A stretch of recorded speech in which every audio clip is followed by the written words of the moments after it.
আমি অধম এই আদম, তোমায় ছাড়া ফেলতে পারি না একটি কদম। হে পরওয়ার কবুল করো আমার মনের হাজার,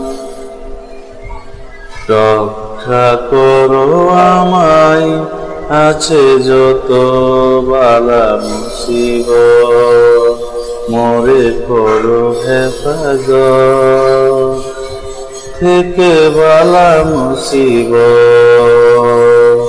মোরে করে হেফাজত থেকে বালা মুসিবত। আমি আদম, তোমায় ছাড়া ফেলতে পারি না একটি কদম।